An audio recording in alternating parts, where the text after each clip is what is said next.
오늘이 사순절 두 번째 주일입니다. 사순절은 우리를 구원하시기 위해 고난의 길을 걸어가신 예수 그리스도를 묵상하면서 그분을 따르겠다고 결단하며 지키는 절기입니다. 오늘은 그분을 따르는 성도로서 우리가 가야 할 길이 무엇인지에 대해서 말씀을 준비했습니다. 오늘 본문의 말씀이 바로 주님을 따르는 제자로서 어떻게 살아야 하는지를 주께서 가르치시는 제자도에 관한 내용입니다. 이 본문이 있게 된 배경을 먼저 말씀드립니다.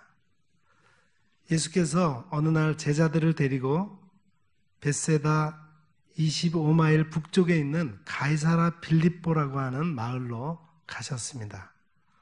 그것은 지중해 연안에 있는 가이사라와 구분하기 위해서 헤롯이 자기 이름을 따서 그 지역의 이름을 붙인 헤롯 빌립의 영토였어요. 그래서 가이사라 빌립보 이렇게 지명한 곳입니다. 도중에 예수께서 제자들에게 사람들이 자기에 대해서 무엇이라고 말하는지 물어보셨습니다. 그들의 대답은 세례 요한, 엘리야 또는 선지자 중에 하나라고 말한다고 했습니다. 이때 예수님께서는 더 직접적으로 그리고 더 개인적으로 그러면 너희들은 나를 누구라 하느냐라고 제자들에게 물으셨습니다. 12제자의 대변인으로 항상 행동하던 베드로가 당신은 하나님의 기름 부음을 받은 자인 메시아 그리스도이십니다. 이렇게 공개적으로 선언했습니다. 그때 예수님께서는 자기가 메시아라는 것을 아무에게도 말하지 말라고 그들에게 엄히 경고하셨어요. 예수님을 메시아라고 베드로가 선언하고 나자 예수님은 그것이 무엇을 의미하는지를 제자들에게 가르치기 시작하십니다. 일반 대중들의 메시아에 대한 기대와는 반대로 예수께서는 지상적 메시아 왕국을 세우기 위해 오신 것이 아니었어요. 그 대신에 오히려 그는 많은 고난을 받아야 하고 유대 권력자들에 의해서 배척을 당하고 죽임을 당하여 3일 후에 다시 부활할 것이라고 말씀하셨습니다. 베드로는 예수님의 말씀을 분명히 이해는 했지만 예수님께서 예고하신 순환과 죽음을 자기가 가지고 있는 메시아 상과는 도저히 조화시킬 수가 없었습니다. 베드로는 예수님이 그리스도이심을 알았어요. 그런데 예수님이 자신이 가야 할 길을 알렸을 때 베드로는 그것을 받아들이지 않았습니다. 그는 그리스도에 대한 당시의 일반적이고 세속적인 그런 메시아상을 가지고 있었기 때문입니다. 베드로의 그런 이해는 이유가 있습니다. 주님은 오병이어의 기적을 베푸셨죠. 또 그 후에 주님은 바다 위를 걸어 배에 타고 있는 제자들에게 오셨습니다. 갈릴리 마을에서는 귀먹고 말 더듬는 청년이 예수님의 안수로 귀가 열리고 혀가 풀렸어요. 예수님의 행하신 기적은 말로 담을 수 없어 놀라움으로밖에 표현할 수 없는 그런 능력이요, 힘이요, 권세였습니다. 베드로의 고백대로 예수님은 분명히 그리스도이셨습니다. 그런데 고난, 버려짐, 죽음 같은 것은 그리스도이신 예수님에게는 어울리지 않습니다. 그래서 베드로는 예수님의 말씀에 항변한 겁니다. 그런데 예수님은 베드로의 항변을 들으시고 그를 꾸짖으셨습니다. 사탄아, 내 뒤로 물러가라. 이것은 베드로에 대한 인신공격이 아니었어요. 베드로는 하나님의 방법과 목적이 아니라 인간의 가치와 관점에 마음을 두고 있었기 때문에 그는 부지중에 사탄의 대변인이 되어버린 것입니다. 그리고 예수께서는 제자들과 함께 무리를 부르시고 그들에게 말씀하십니다. 누구든지 나를 따라오려거든 자기를 부인하고 자기 십자가를 지고 나를 따를 것이니라. 이어서 역설적인 말씀으로 끝을 맺습니다. 자기 목숨을 구원하고자 하면 잃을 것이요 누구든지 나와 복음을 위하여 자기 목숨을 잃으면 구원하리라. 사람은 누구나 인생의 도상에서 자이든 타이든 그리스도와 한 번은 대면하게 됩니다.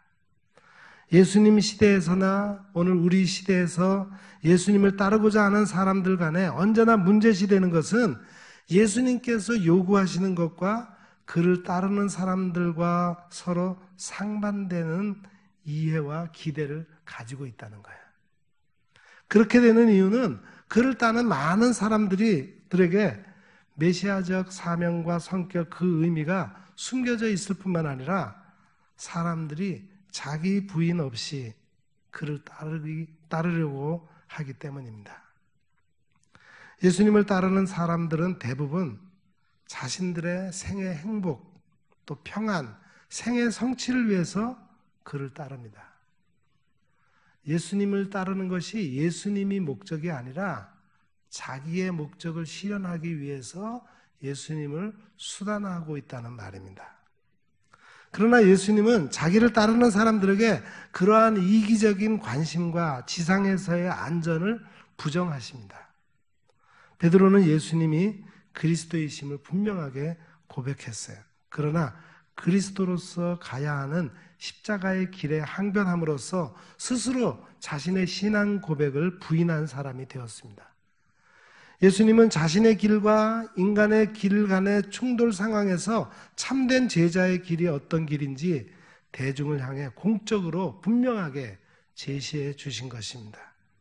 그것은 자신 안에 있는 인간의 길을 추구하는 욕구를 죽이는 길로서 자기를 부인하고 자기의 십자가를 지고 따르는 길입니다. 그 길이 참되고 마땅한 삶으로 인도하는 거예요. 이 예수님의 가르침을 부끄럽게 여기고 받아들이지 않는 자는 마지막 날, 주님의 날에 그를 하나님께서 부끄럽게 여기실 것이라고 했습니다. 오늘 본문을 분석해 보면은 예수 그리스도께서 가시려 하고 또 제자들에게 제시하신 길이 일으키는 세 가지 상이한 충돌이 있습니다. 첫째는 하나님의 일과 사람의 일 간의 충돌이에요. 예수님의 고난, 죽음, 부활에 대한 베드로의 거부 반응은 앞선 베드로의 신앙 고백과 충돌하고 있습니다. 이를 통해 베드로의 관념적 신앙과 삶에 대한 내적 고백 간의 괴리는 보다 분명해집니다. 이어지는 예수님의 대답은 베드로의 대답과 관련해서 하나님의 일과 사람의 일 간의 대립을 더욱 분명히 보여주고 있습니다. 두 번째 충돌은 자기 부인의 길과 자기 획득의 길 간의 충돌입니다. 주님은 참된 제자의 삶은 자기를 버리는 삶이라고 가르치십니다. 반면에 사람의 일은 자기 목숨을 얻으려는 일이며 주님의 가르침을 부끄럽게 여기는 삶입니다. 세 번째 충돌은 생명의 길과 사망의 길 간의 충돌입니다. 사람의 길은 결국 사망인 반면에 하나님의 길은 결국 생명의 길입니다. 실제로 우리도 주님을 따르는 신앙의 삶에서 이런 충돌들을 끊임없이 경험하고 있습니다. 그런 충돌을 어떻게 해결할 것이며 우리가 어떻게 해야 올바른 성도의 길을 갈 수 있을까요? 고미숙 씨는 그의 공부의 달인 호모 쿵푸스라고 하는 책에서 우리의 삶을 아무 이유 없는 맹목의 질주다 그렇게 표현하고 있습니다. 그녀가 들은 지방 소도시의 한 중학교 영재학급에서 학생들과 주고받은 대화의 내용입니다. 공부 왜 하지? 돈 많이 벌려고요. 얼마나 벌고 싶은데? 한 10억쯤 있었으면 좋겠어요. 지금도 잘 사는데 왜 그 돈이 필요해? 예전에는 다들 가난해서 대학 가서 고시를 보거나 좋은 회사에 취직하는 것 말고는 먹고 살 방법이 없었어. 하지만 지금은 다들 잘 살잖아. 근데 왜 돈을 위해 공부하지? 아무튼 10억쯤 있었으면 마음이 든든할 것 같아요. 그녀는 계속 이어갑니다. 툭 까놓고 말을 하지 않는다 뿐이지 거의 모두가 비슷하다. 지역과 나이, 성별 불문하고 아무나 붙들고 물어보라. 왜 그렇게 연락에 공부를 시키고 하는지를. 그러면 거의 90%쯤은 이런 답변이 튀어나올 것이다. 학교에, 학원에, 과외에, 각종 사교육 시장을 분주하게 뛰어다니는 이유, 인류대학, 명문학과를 기필코 가야 하는 이유, 그 모든 욕망의 뿌리는 10억이라는 돈이다. 그런데 문제는 그 다음이다. 그 돈으로 뭘 하고 싶은데? 사실은 그게 포인트다. 혹시나 했더니 역시나이다. 럭셔리한 아파트, 좋은 차, 해외여행과 골프 투어, 부동산, 노후를 위한 각종 보험 등 이게 전부다. 거기에 하나 더 이런 삶을 자식에게 고스란히 복제시킨다. 이유? 아무 이유 없다. 이 욕망의 질주에는 아무런 이유가 없다. 오늘날 우리는 예수님을 믿으며 무엇을 바라고 기대하고 있습니까? 주님은 우리와 함께 하십니다. 그분이 우리의 고난을 짊어지심으로 우리가 나음을 입고, 그분이 우리의 버림받음을 짊어지심으로 우리가 부름을 받았으며, 그분이 우리의 사망의 짐을 짊어지심으로 우리가 정죄를 당하지 않게 되었습니다.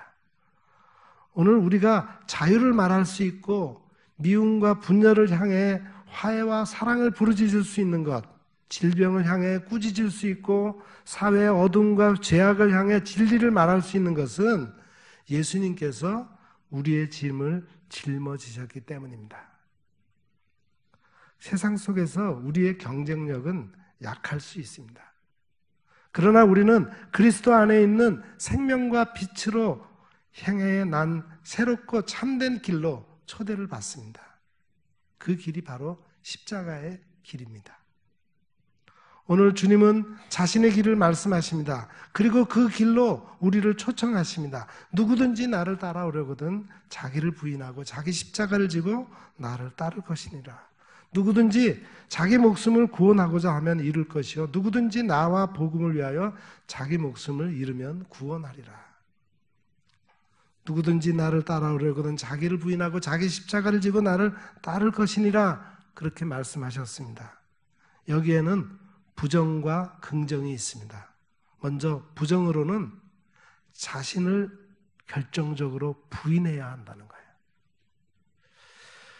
예수님께서 말씀하신 자기 부인은 자신의 인격을 부인하거나 순교자로서 죽는다거나 회의주의자들처럼 모든 것을 부인하라는 것이 아니에요.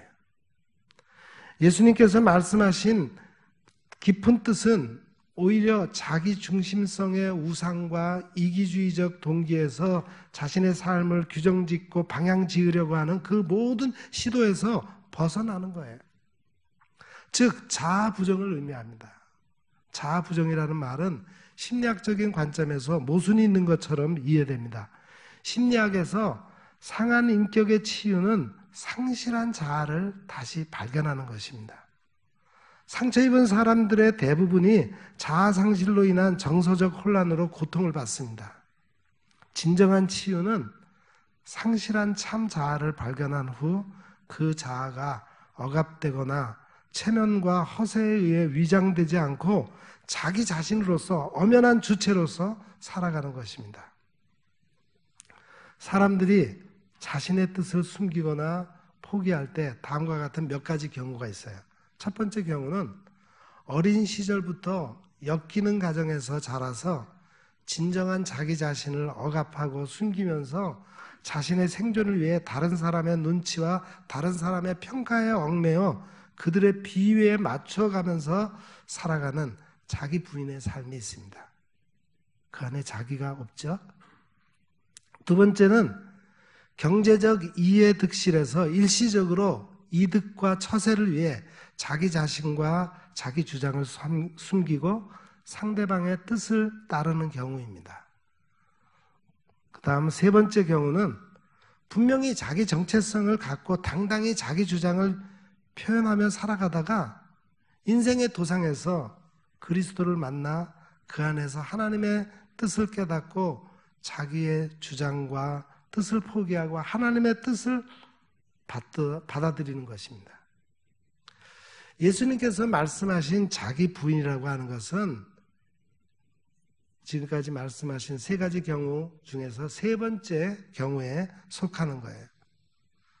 자신의 생애 계획, 자신의 생애의 성취를 위한 분명한 신념과 생각이 있음에도 불구하고 하나님께서 그에게 명령하실 때 자신의 것을 포기하고 그 하나님의 명령에 순종하는 것입니다.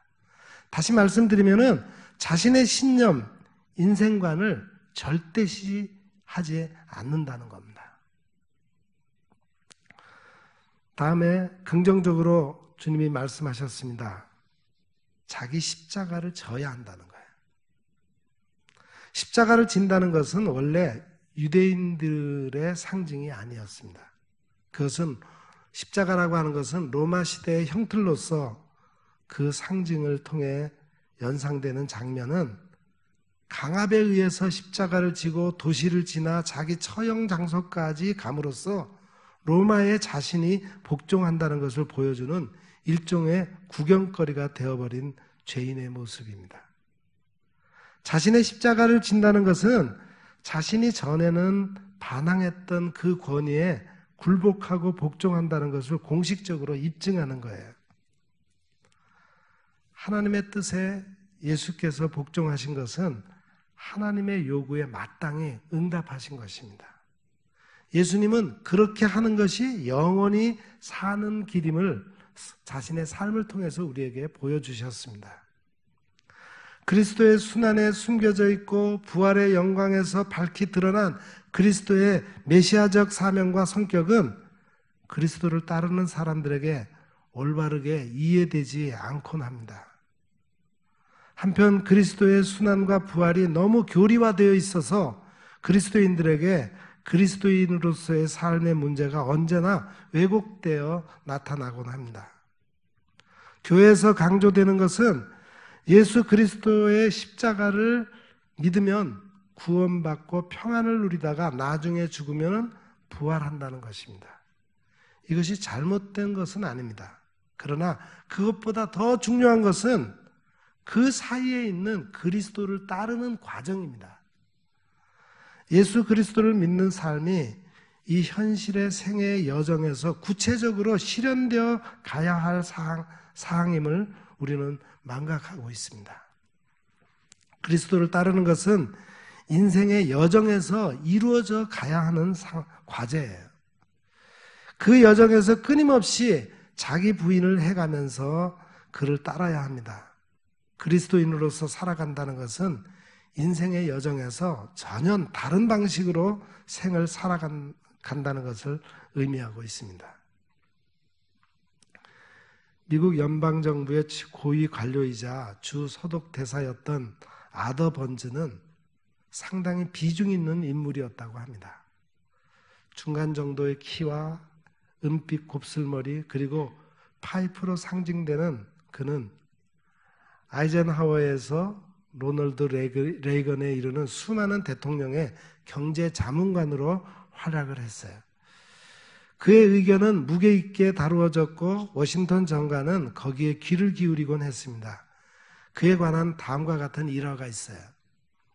아더 번즈는 유대인이었는데 1970년대 백악관의 비공식적인 기도 모임에 참석하기 시작했을 때 그는 특별한 대우를 받았습니다.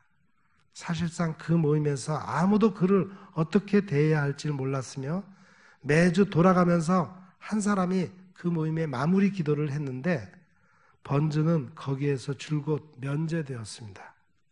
그에 대한 존경과 조심스러움 때문이었습니다. 그런데 어느 날 번즈의 특별한 지위를 잘 모르는 새로운 참석자가 모임을 인도하게 됐어요. 모임이 끝날 때가 되자 그는 아더 번즈에게 마무리 기도를 부탁을 했습니다. 모임에 이전부터 참석해왔던 몇몇 사람은 놀란 표정으로 서로를 쳐다보면서 무슨 일이 벌어질지 의아해했어요. 그러나 번즈는 곧 손을 내밀어 둥글게 둘러선 다른 이들의 손을 잡고 이렇게 기도했습니다. 주님, 유대인들이 예수 그리스도를 알게 해주기를 기도합니다. 회교도들이 예수 그리스도를 알게 해주시기를 기도합니다.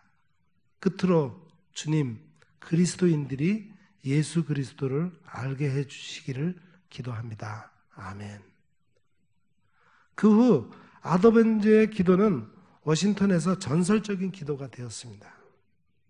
그는 신선하고 단도직입적으로 참석자들을 놀라게 했을 뿐만 아니라 그리스도인과 기독교를 향해 아주 중요한 일침을 가했습니다. 그리스도인에게 끊임없이 상기시켜주는 것은 그리스도인은 이미 도달한 자가 아니라 이 생에 있는 동안 항상 그리스도의 추종자여 그 도를 따르는 자로서 그 길을 걷고 있는 사람이라는 사실이에요. 오스키니스가 쓴 소명이라고 하는 책에 다음과 같은 글이 있습니다. 그리스도, 그리스도인, 기독교라는 세 용어를 생각해 보면은 우리는 첫 번째 용어가 두 번째로 그리고 세 번째로 진전되는 과정에서 두 방향 중 한쪽으로 움직이고 있음을 알게 된다. 즉, 인격적인 것으로부터 비인격적인 방향으로 흐르거나 혹은 참신하고 직접적인 것으로부터 제도적이고 이데올로기적인 방향으로 흐른다. 그렇기 때문에 그리스도에 대해 매력을 느끼더라도 기독교에 대해 실증을 느끼거나 거부 반응을 보이는 사람이 매우 많다 그랬습니다. 오스키니스의 견해에 따르면 물론 그 이유는 타락한 세상의 현실에 있습니다. 죄의 현존과 시간의 흐름이라는 두 가지 요인 때문에 어떤 인격적인 관계나 영적인 체험도 자율적인 영속성을 지닐 수 없습니다. 각각은 계속해서 영양분을 공급하고 유지하고 부채질해 주어야 불꽃을 보존할 수 있지 그렇지 않으면 사라지고 맙니다. 영적인 부흥도 오래 지속될 수 없습니다. 인격적인 것과 영적인 것에 적용되는 자연적인 영적 소생의 능력의 경로는 몰락과 죽음을 향해 가거나 위축되고 추한 모습, 즉 형식주의적이 됩니다. 반복을 하다 보면은 비범한 것도 평범하게 혁명적인 것도 일상적인 것으로 변해버립니다. 그는 그리스도는 자유롭고 신선한 반면에 기독교는 종종 형식적이고 죽은 혹은 더 나쁜 것이 된다고 지적했습니다. 문제는 노병과는 달리 신앙의 낡은 표현 방식과 종교기관들은 쉽게 사라지지 않는다는 데 있어요. 그것들은 본래 목적을 망치고 왜곡시키며 심지어 그 목적과 모순되는 산물로 땅을 가득 메우기도 합니다. 이로 인해 지난 2000년에 걸쳐온 기독교 역사에는 너무나 많은 비신앙적인 것들이 자리하고 있습니다. 미국에서 티셔츠에 이런 구절이 쓰인 적이 있었다고 합니다. 예수님, 당신의 추종자들로부터 나를 구하소서. 아주 충격적인 문구죠. 예수님을 따르는 사람들로부터 나를 구해달라고 예수님께 다시 기도하는 그런 문구입니다.